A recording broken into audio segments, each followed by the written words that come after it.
먼 나라의 원폭 실험으로 태어난 괴수 용가리. 그 괴수가 서울 도심을 쑥대밭으로 만드는 영화.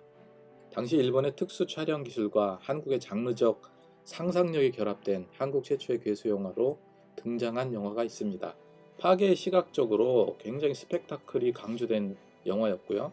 당대 최고의 블록버스터 영화였습니다. 바로 1967년도에 상영되었던 김기덕 감독님과 남정임, 오영일 주연의 한국 최초의 SF 괴수 영화 대괴수 용가리입니다. 이 영화가 한국 영화 최초의 SF 괴수 영화이자 특수효과로 당시 큰 충격을 주었던 그런 영화였다고 합니다. 그 후 55년이 지나 최근 넷플릭스 영화 정의가 등장하였습니다. 로봇 군단들이 총을 쏘아대며 그 전차 위를 침투하여 주인공 정의와 싸우는 이런 장면들은 우리나라 SFX의 놀라운 기술력을 보여주는 그 증거라고 저는 생각을 합니다. 제가 정의를 보며 우리나라에서 제작된 SF 영화와 SFX, 다시 말해서 특수효과로 굉장히 공을 들인 영화들을 생각해 보게 되었습니다. 1994년도에 아주 놀라운 컴퓨터 그래픽 효과가 들어간 한 편의 영화가 나오게 됩니다. 바로 1994년도에 개봉한 고소영 주연의 구미호였습니다. 이 영화는요, 그보다 몇 년 전 개봉해서 대박 흥행을 쳤던 헐리우드 영화 터미네이터 2에 나왔던 몰핀 기법이라고 하죠. 컴퓨터 그래픽 몰핀 기법을 도입해서 큰 화제가 되었던 영화였습니다.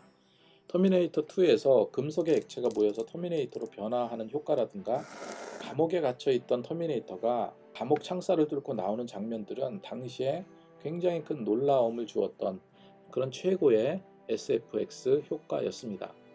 비록 티가 많이 나고 어설프긴 했지만 구미호는 그런 헐리우드 영화를 흉내낸 그런 대표적인 SF 영화였습니다. 구미호는 나름대로 흥행은 하였지만 평점은 그리 좋지 않았던 영화로 기억하고 있습니다. 또한 95년도에 당시 김진명의 최고의 베스트셀러 소설을 원작으로 한 영화가 한 편 나오게 됩니다. 바로 무궁화 꽃이 피었습니다 입니다. 제가 그 당시 작은 영화 잡지사 취재부 기자였었던 적이 있었는데요. 이 영화 촬영 현장에서 정보석과 직접 인터뷰했던 기억도 납니다. 이때 TV 뉴스에서 대대적으로 보도하기도 하였고, 그래서 사실 저는 굉장히 기대를 하였죠. 그런데 막상 뚜껑을 열어보니 정말로 어설픈 컴퓨터 그래픽과 빈약한 스토리에 그 영화를 보고 정말 굉장히 화가 났던 그런 기억이 있습니다. 그 이후에 한석규, 심혜진 주연의 은행나무 침대가 있었습니다. 그리고 그 영화는 당시 최고의 컴퓨터 그래픽 효과로 굉장히 큰 이슈가 된 적이 있었죠. 은행나무 침대는 그래도 조금 어설픈 그런 효과였지만 나름대로 시나리오도 탄탄하고 배우들의 연기도 훌륭해서 굉장히 크게 흥행했던 그런 영화였습니다. 이렇게 한국 영화에는 컴퓨터 그래픽 기술을 부분적으로 도입하는 그런 시도가 많이 있었습니다. 자, 그런데요, 1990년대 이후 정말 한편의 최악의 SF 영화가 나오게 됩니다. 바로 성냥팔이 소녀의 재림입니다. 그 이후 내추럴 시티 등 적지 않은 토종 SF 영화들이 나왔지만 흥행면에서는 많은 참패를 하게 됩니다. 그 중에 단연 성냥팔이의 재림이라는 영화는 정말 최악의 영화였습니다. 당시 저는 이 영화를 굉장히 기대했습니다. 그래서 개봉하자마자 달려가서 영화를 보게 되었는데 정말 큰 절망을 맛보게 한 영화였습니다. 지금부터 20년 전인 2002년 9월에 개봉한 이 영화는요, 당시 최고의 제작비를 들여서 만들었습니다. 그리고 CF에서 신비소녀로 이름을 알린 임은경이 주연으로 나와서 더 큰 기대를 하고 영화를 보게 되었지만 결과적으로는 어설픈 연기와 개연성 없는 시나리오로 관객들에게 정말 절망을 안겨줬던 영화였어요. 지금도 기억나는 대사가 있는데요. 눈이 막 오는 그 거리에 신비소녀 임은경이 영혼 없는 대사를 치면서 성냥 사세요, 성냥 사세요 하는 이 대사가 있었습니다. 정말 이거 말고는 제대로 기억나는 게 없었습니다. 당시 한국 영화는요, 최고의 흥행 기록을 세운 한석규, 송강호 주연의 쉬리라는 그 영화로 영화 산업에 굉장히 과감한 투자들이 이어졌었습니다. 그런데 성냥팔이 소녀의 재림으로 인해서 2000년대 초반 대한민국 영화 산업이 이렇게 많은 투자를 해도 이렇게 쪽박찰 수가 있구나 하는 두려움으로 영화에 투자를 꺼리게 되었고요. 한국 영화가 위축되고 많이 움츠려들게 했던 그런 괴작으로 알려져 있습니다. 그럼에도 그 이후에 꾸준하게 컴퓨터 그래픽 기술이 발전해 왔고 영화에는 기막힌 효과와 공을 들인 영화도 많이 나오게 되었습니다. 그리고 최근에는 정말로 눈부신 컴퓨터 그래픽 기술력으로 영화와 드라마를 더 실감 있게 만들고 있는 것 같습니다. 2016년도에 한국의 좀비 영화의 교과서가 된 부산행이 개봉되었습니다. 이 영화는 여기저기 튀어나오는 정말로 실감나는 좀비들의 역동적인 모습과 탄탄한 시나리오와 그리고 놀라운 감동을 바탕으로 무려 1157만 명의 관객을 동원하게 되었죠. 이 영화는 실감나는 특수효과와 몰입감 넘치는 액션과 재미로 여전히 지금도 회자되고 있는 그런 영화입니다. 그 후에 좀 더 정교하고 화려한 컴퓨터 그래픽을 구사한 영화가 나오게 됩니다. 최고의 컴퓨터 기술력을 바탕으로 무려 1400만 명이 본 영화, 바로 신과 함께 1편, 2편이었습니다. 이 영화는 정말 대단한 기술력과 재미로 SF 판타지의 세계로 끌었던 그런 영화였습니다. 자, 그런데 이 영화와 더 차별화되고 더 깔끔하고 멋진, 제 개인적인 생각으로도 가히 SF 영화의 신기원을 이루었다 하는 생각을 한 영화가 나오게 되는데, 그 영화가 바로 2021년도에 나온 송중기, 김태리 주연의 승리호였습니다. 승리호는 코로나 팬데믹으로 인해서 극장 개봉이 어려워지게 되자 어쩔 수 없이 넷플릭스를 선택했습니다. 영화 승리호의 시대적 배경은 앞으로 70년 후인 2092년도에 지구는 병들고 우주 위성 궤도에 인류의 새로운 보금자리인 UTS가 만들어지게 되고 우주 궤도엔 버려진 각종 위성과 발사체 부품 쓰레기들로 가득하게 된다는 설정입니다. 이 우주 쓰레기는 벌써 전 세계에 이슈가 되어가고 있죠. 아무튼 승리호의 조희성 감독은 2009년 친구가 들려준 초속 7에서 8km 정도로 날아다니는 우주 폐기물의 존재를 알게 되었습니다. 그래서 이것을 소재 삼아서 승리호의 시나리오를 쓰게 되었다고 합니다. 이 영화 역시 앞으로 큰 이슈가 될 우주 쓰레기 문제를 영화의 주요 소재로 삼아서 제작된 그런 수작이었습니다. 승리호는 넷플릭스에서 개봉한 후 6일 동안 전 세계 1위라는 정말로 믿기 힘든 흥행 기록을 세우게 되었습니다. 그리고 그해 4월 한 편의 또 다른 SF 영화가 개봉하게 됩니다. 서복이라는 영화인데요. 공유와 박보검이라는 최고의 배우를 캐스팅한 영화지만 관객수 38만 명에 만족해야 했습니다. 그리고 넷플릭스에서 개봉한 또 한 편의 SF 영화가 있는데요. 바로 고요의 바다입니다. 이 고요의 바다는 필수 자원의 고갈로 황폐해진 미래 지구를 배경으로 하고 있습니다.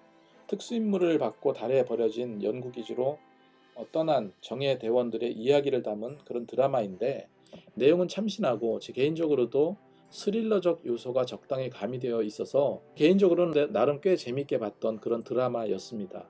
그런데 너무 긴 드라마 형식이라 그런지 많이 늘어지는 느낌이 있었습니다. 차라리 이 드라마를 조금 압축해서 한 편의 장편 영화로 만들었으면 하는 그런 아쉬움이 드는 영화였습니다. 배우 정우성이 제작해서 더 큰 이슈가 되었던 그런 영화였었죠. 이 밖에도 최근 SF 영화이거나 혹은 SF적 요소를 가미한 컴퓨터 그래픽이 굉장히 훌륭한 영화들이 많이 개봉되었습니다. 그리고 비교적 흥행에도 굉장히 성공한 예가 많아졌습니다. 아까 말씀드렸던 부산행이나 신과 함께 1편, 2편 그리고 최동훈 감독의 외계인이나 마녀2도 훌륭한 컴퓨터 그래픽 효과로 관객들의 눈과 귀를 즐겁게 했던 영화들이었죠. 그리고 좀 잔인하지만 혁신적인 영상미와 액션이 뭉쳐져서 정말로 큰 재미를 줬던 넷플릭스 영화 카터도 있습니다. 그리고 넷플릭스 드라마에 있어서 지옥, 지금 우리 학교는 그리고 킹덤 시리즈는 진일보한 효과로 많은 감동과 재미를 주었던 그런 드라마였습니다. 이런 한국 영화 드라마에 있어서 특수효과, 컴퓨터 그래픽 SF 영화에서 정말로 빼놓을 수 없는 한 분이 계십니다. 바로 코미디언 심영래입니다. 신지식인 1호이자 정말 모든 일에 열심히셨던 분이죠. 저는 1999년도에 심영래 씨가 쓴 진짜 신나는 도전이라는 책을 읽고 심영래를 응원하기 시작을 했습니다. 요즘 젊은 세대들은 잘 모르겠지만 80년대 심영래는 정말 최고의 코미디언이었습니다. 주일이 지나 월요일 학교에 가면 반 아이들은 온통 심영래의 바보 연기를 흉내내던 그런 기억이 있습니다. 정말로 제 학창시절 최고의 코미디언이었습니다. 심영래 씨는 당시에 특히 아이들에게 굉장히 인기 많았는데요. 우레메 시리즈, 영구와 땡치리 등은 전국에 무려 180만 명이라는 비공식적인 기록도 갖고 있던 당시 아이들 편에선 최고의 흥행작이었습니다.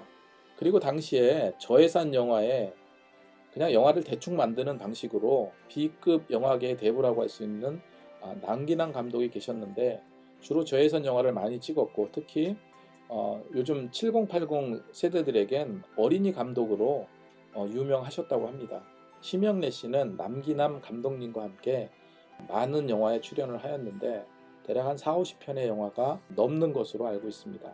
그리고 그 이후에 심영래 씨는 티라노의 발톱을 비롯해서 직접 제작과 감독을 겸하기 시작합니다. 그러다 그나마 영화 같은 영화가 한 편 나오는데 바로 용가리였습니다. 처음 용가리를 개봉했을 때 저는 개봉 첫날 첫 번째 시간에 명보극장에서 영화를 보고 정말로 헐리우드랑 비할 수는 없었지만 나름 한국 영화도 이런 영화를 만들 수 있구나 하는 뿌듯함을 가졌던 그런 기억이 납니다.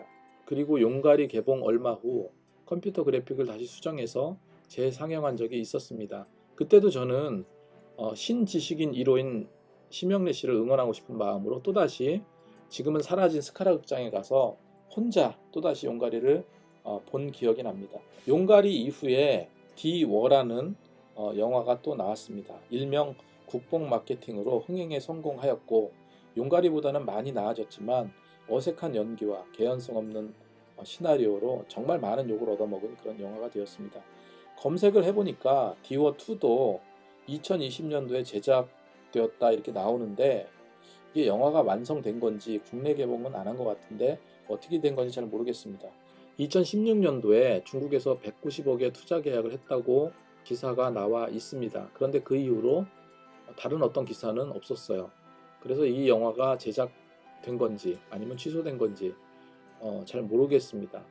혹시 아시는 분 있으면 댓글로 남겨주시기 바랍니다. 아무튼 심영래 씨는 SF 영화에 나름 큰 업적을 세운 그런 감독임에는 틀림이 없습니다. 그런데 안타까운 것은 정말 돈도 잘 벌고 인기도 많았던 심영래 씨가 영화로 인해서 빚이 무려 179억 원에 이르렀고 그로 인해서 개인 파산을 당하는 아픔까지 겪게 되었습니다. 그로 인해서 당뇨와 안면마비까지 왔다는 기사를 보고 정말 무척 안타까웠습니다. 모든 것이 그렇지만 시대가 지날수록 그리고 기술력이 정교해질수록 모든 문화는 발전하기 마련입니다. 지금까지 한국 SF 영화 그리고 특수효과가 영화와 드라마를 통해 어떻게 발전하고 변해왔는지를 개인적으로 살펴봤습니다. 물론 전문성 없는 개인적인 견해이기 때문에 큰 의미를 가질 건 없습니다. 하지만 더 훌륭한 기술력으로 헐리우드를 능가하는 그런 영화들이 정말 많이 나왔으면 하는 그런 바람입니다. 시청해 주셔서 감사합니다.